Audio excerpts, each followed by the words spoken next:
Bismillahirrahmanirrahim. Assalamualaikum warahmatullahi wabarakatuh.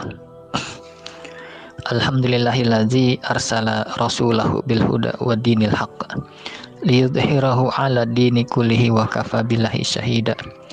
Asyhadu an la ilaha illallah wa asyhadu anna muhammadan abduhu wa rasuluhu la nabiyya wa rasula ba'da. Allahumma salli ala Muhammad wa ala alihi wa ashabihi wa man tabi'ahum bi ihsanin ila yaumil qiyamah. Sahabat muslim yang dirahmati Allah Subhanahu wa taala. Siogianya setiap kata yang kita ucapkan, baik itu perkataan baik, perkataan buruk, atau juga perkataan yang sia-sia, Allah selalu menghadirkan malaikat-malaikat yang senantiasa mencatat segala perkataan hamba-hamba Allah. Sebagaimana Allah berfirman di dalam Al-Quran surat Qaf ayat ke-18. A'udzubillahi minasyaitonirrajim. Ma yalfizu min qaulin illa ladaihi raqibun atid.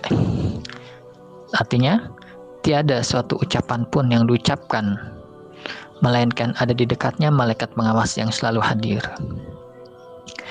Ayat tersebut bersifat umum. Malaikat mencatat apa saja yang diucapkan oleh manusia, ucapan yang bersifat baik, buruk, ataupun yang sia-sia. Ada sebuah kisah menarik yang dapat kita ambil sebagai pelajaran dari seorang ulama besar, yaitu Imam Ahmad bin Hanbal. Suatu saat beliau sedang sakit demam yang tinggi dan seringkali beliau merintih karena rasa demamnya itu. Hingga suatu hari sahabatnya, yaitu Taus, seorang ulama yang terkenal pula, menjenguknya dan berkata kepada Imam Ahmad, "Ya Imam Ahmad, sesungguhnya rintihan sakit juga dicatat oleh malaikat." Setelah mendengar nasihat itu, Imam Ahmad langsung diam, tidak merintih. Beliau takut jika merintih sakit, rintihannya tersebut akan dicatat oleh malaikat. Renungkan wahai sahabat muslim dirahmati Allah Subhanahu wa taala.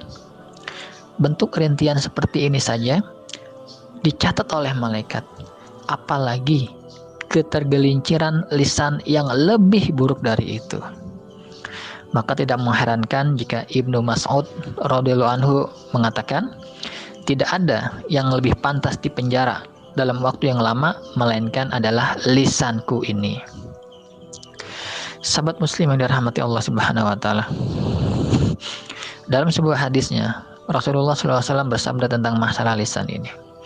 Beliau mengatakan, sesungguhnya ada seorang hamba yang berbicara dengan suatu perkataan yang tidak dipikirkan bahayanya terlebih dahulu, sehingga membuatnya dilempar ke neraka dengan jarak yang lebih jauh daripada jarak antara timur dan barat. Hadis riwayat Imam Muslim.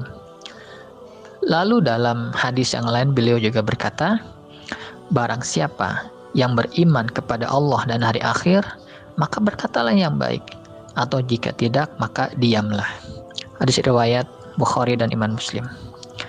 Oleh karena itu, selayaknya setiap orang yang berbicara dengan suatu perkataan atau kalimat, hendaknya merenungkan dalam dirinya sebelum berucap.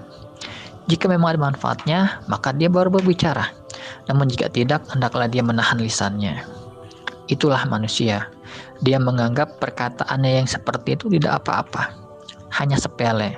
Namun di sisi Allah itu adalah suatu perkara yang besar, yang bukan kecil, di mana Allah Ta'ala berfirman dalam Quran surat An-Nur ayat 15, "Wa tahsabunahu hayyina wa huwa 'indallahi 'azim."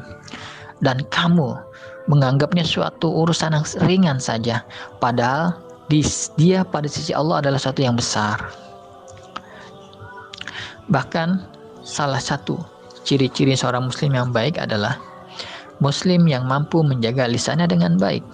Sebagaimana diriwayatkan dari Abu Musa al-Asy'ari radhiyallahu anhu, beliau bertanya kepada Rasulullah sallallahu alaihi wasallam, "Wahai Rasulullah, siapakah kaum muslimin yang paling baik?" Kemudian Rasulullah sallallahu alaihi wasallam menjawab, "Man salimal muslimuna man lisanihi wa yadihi." Artinya adalah seorang muslim yang baik adalah seorang muslim yang tidak mengganggu orang lain dengan lisannya atau dengan tangannya. Dalam hal ini adalah perbuatannya. Hadis riwayat Bukhari dan Imam Muslim. Maka sahabat muslim yang dirahmati Allah Subhanahu wa taala, mari kita jaga lisan kita dari perkataan-perkataan yang buruk kepada orang lain, terlebih lagi kepada orang tua kita, saudara kita, kerabat kita, dan teman-teman kita.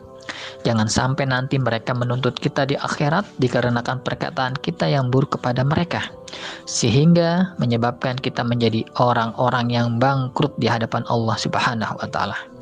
Wabillahi taufiq wal hidayah. Assalamualaikum warahmatullahi wabarakatuh.